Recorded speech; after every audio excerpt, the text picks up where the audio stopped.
화력의 그 거린인 광문의 이야기예요. 광문이와 또 그 당시에 리치맨인 양반들과를 대비시켜서 쓴 재미난, 짧고 재미난, 손바닥 안에 들어올 것 같이 짧은 그런 소설입니다.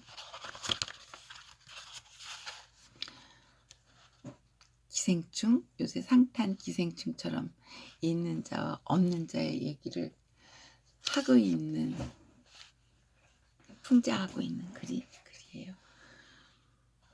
광문은 밥을 빌어먹으며 근근히 살아가는 거지였다.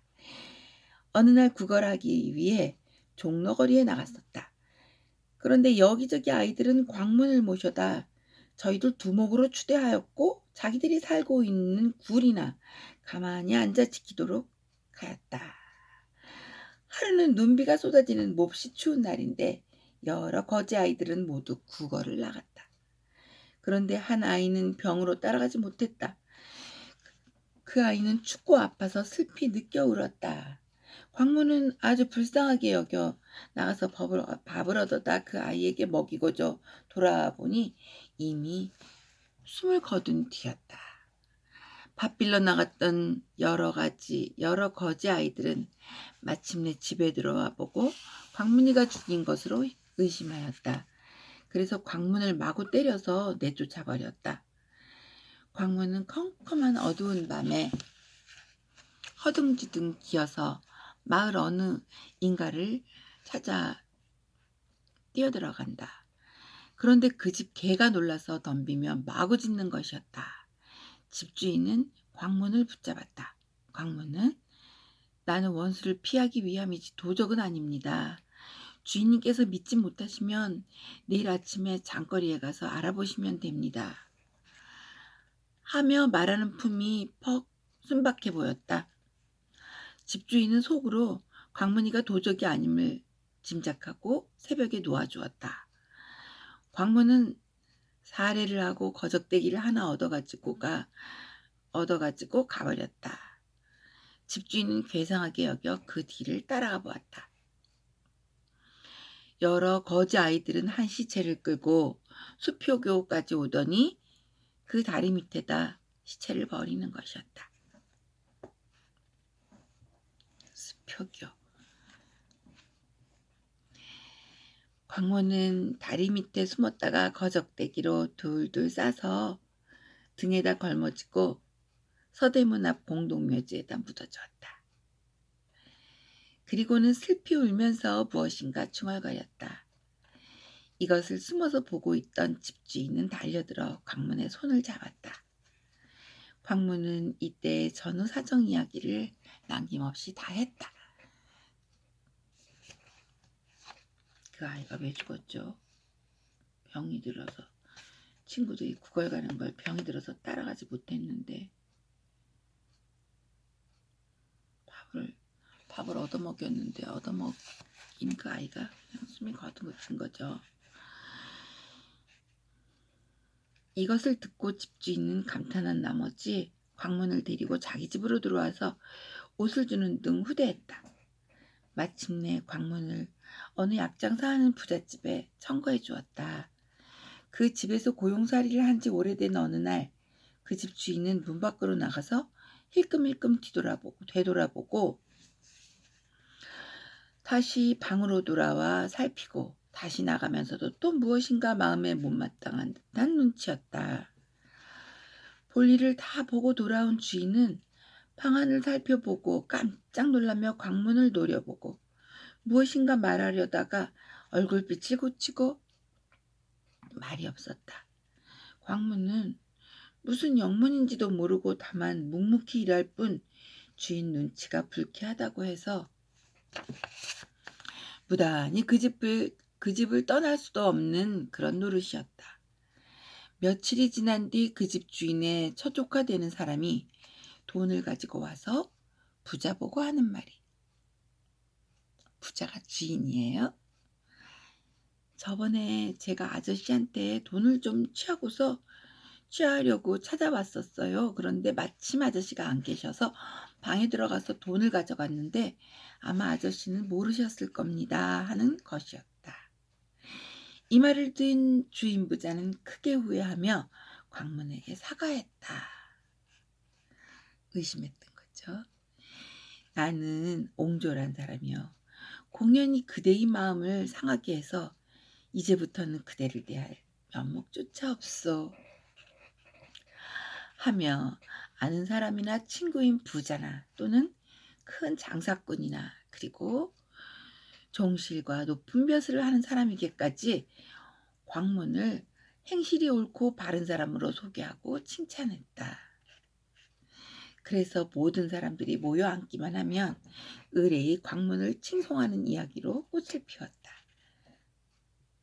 어느덧 두 서너 달 사이에 사대부들까지도 광문을 옛날에 어진 사람처럼 인식하게 되었다. 이때 서울 장안에서는 모다들 광문을 후하게 대우하여 그를 천거해 준 사람을 어진 사람으로 보고 또한 약장사하는 부자 역시 훌륭한 인물이라고 칭찬했다.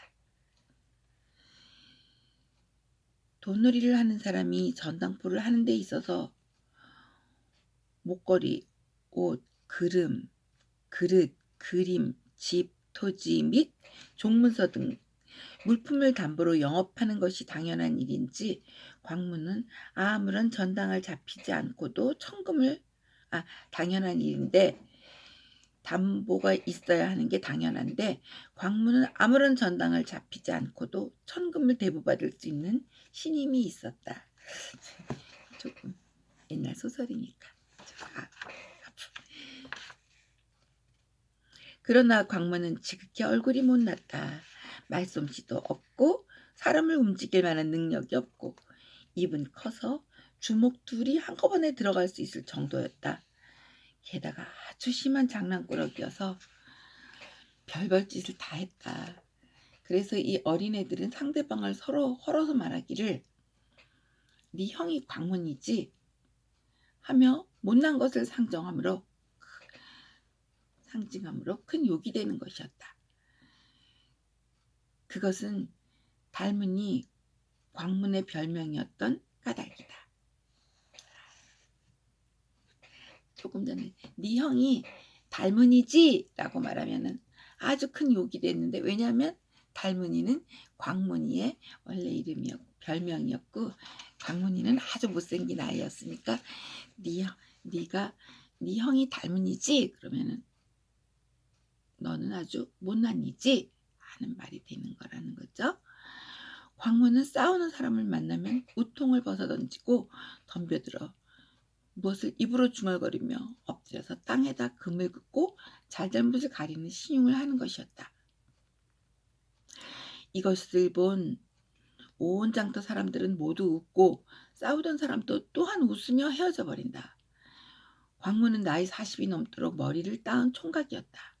사람들이 장가들기를 권하면 어여쁜 계집의 얼굴은 누구나 다 좋아하는 법이요. 그러나 이것은 남자에게만 국한한 것이 아니죠. 여자도 또한 잘생긴 남자를 희망하거든요. 나는 이런 추한 얼굴을 하고서도 어찌 계집이 따르려고요. 또 어떤 사람은 집을 장만하라고 권하면 나는 부모 형제 처자가 없는데 집을 장만해서 무엇하오? 아침에 일어나 노래 부르며 시내에 들어가 밥을 빌어 먹고 해가 저물면 부잣집 문턱에서 잔대로 장한 호수가 다 팔만인데 날마다 그 장소를 옮겨도 내 생전에 다 끝나지 못할 것이오. 이렇게 대답하는 것이었다. 장안의 이름난 기생으로서 얼굴이 어여쁘고 노래와 춤을 잘해도 광문의 입에서 칭찬이 나오지 않으면 그 기생은 단 한 푼어치의 가치도 될 수 없었다. 어느 날 궁건한 별감들이 부살들 또는 그 아래서 일하는 사람들이 이름난 기생 춘심을 찾아갔다. 춘심을 차려놓은 가운데 장고, 검은고 그런 것 등에 맞추어서 춤추기를 부탁하며 애원하다시피 했다. 그런데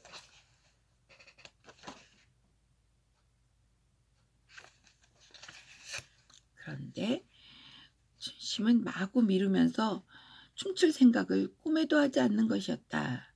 마침 광무는 밤에 이들이 노는 집 앞에 달아 머뭇거리다가 방에 뛰어들어가 상자에 앉았다.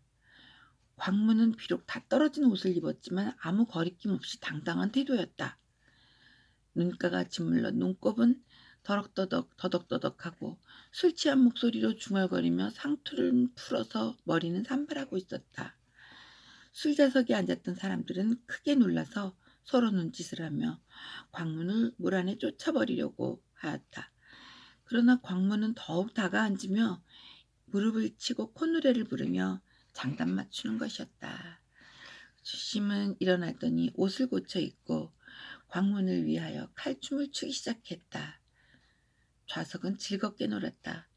그리고는 광문과 친구를 맺고 헤어졌다.